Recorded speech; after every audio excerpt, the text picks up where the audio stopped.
That's what what do you feel like you were able to accomplish during the bye week? Mind and body recovery. I think that was really what we needed.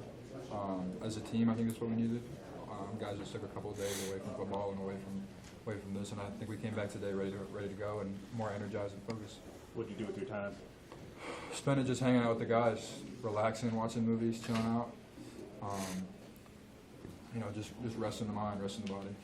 You guys talk much about football when you're, hanging out? What do you guys talk about? All kinds of stuff, man. All kinds of stuff. A lot of it is how we can get better, how we can get better as a team. This is not we come here and then leave and it's not on our minds. This is on our minds all day. This is what we think about. This is what we talk about. Not every conversation, but most of our conversations is how can we get this thing right?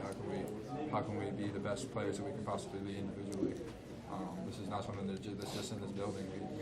This is our lives. This is what we talk about when we're not here a lot of the time. So, what kind of ideas come out of those conversations? Is there something you guys thought of that? There's nothing specific that comes to mind, but there's definitely things.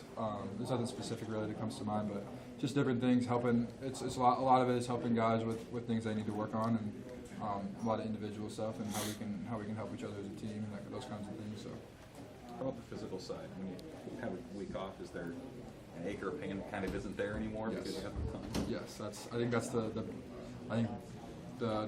like losing those aches and pains and mentally getting a little rest is really the most important part about the bye week.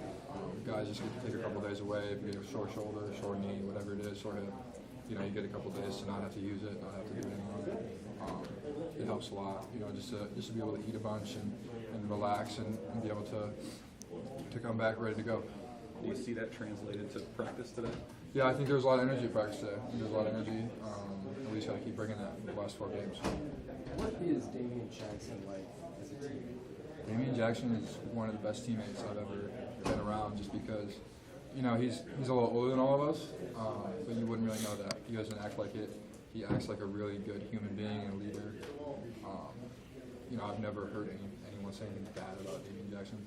He's just a really good human being that I think every single person on this team looks up to, who has done things that a lot of people on this team that will never accomplish in our lives. He's done some amazing things with his life, and to have somebody like that around and to have that experience, to have someone to learn from like that is really, really awesome for this team, and he's a really awesome leader. How much extra Purdue preparation did you guys get in last week, or did you do anything? Was it just kind of started like a normal week? We tried to treat it like a normal week for the most part, but we did. We started watching a little film last week, started game plan a little bit, but a lot of last week was spent resting and recovering. We practiced a couple times, but we're mostly trying to do it like just a normal week and preparing like we prepare every other week and being focused on this week, ready to go. Did you watch Purdue, Wisconsin? Yeah, we did. Yeah, I watched that game. Do you watch that? When you're watching football, are you watching that with a film watcher's eye? Or you kind of... when I'm watching football, like just on TV, I try to just watch football. Okay. We kind of watch film all the time, and we're watching our different assignments and different people what different people are doing. I was just trying to enjoy the game, watch the game. You catch that 9 overtime? Unbelievable. I've never played. I can't even imagine how tired those guys were. That's just an unbelievable 9 overtime. Crazy. You got to look at that new third overtime where they start going to 2-point conversions. Yeah, what do you think about that? Yeah, and they're still made it to 9 somehow. They just couldn't get the 2-point conversion. Yeah. Crazy. What do you think of that new rule? The new rule that third overtime, that's probably a good thing. I think it's supposed to shorten games. Obviously, it didn't, but I think when you get to overtime, at some point you got to make a decision and you got to make things a little harder. I like the idea for sure. Have you guys because of that rule? Have you guys practiced 2-point situations more often? No, I wouldn't say so. It's always in the back of your mind that you're gonna have to know what to do on a 2-point conversion, have your play on defense, have your play on offense. But I don't think there's any more that change much. As you kind of hit the stretch run of games here, where do you individually want to get better as opposed to season? Me individually, where do I want to get better? First of all, I want to be the best teammate I can be. I want to support my guys as much as I can. Be the best teammate I can be. I also want to keep learning this defense better and be quicker with my assignments and be quicker with just have it become more natural and be locked in all the time.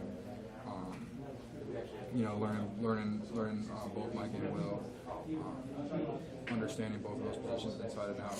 That would be my goal, and continuing to develop my body and continuing to lift and keeping my mind and body right throughout the rest of the season.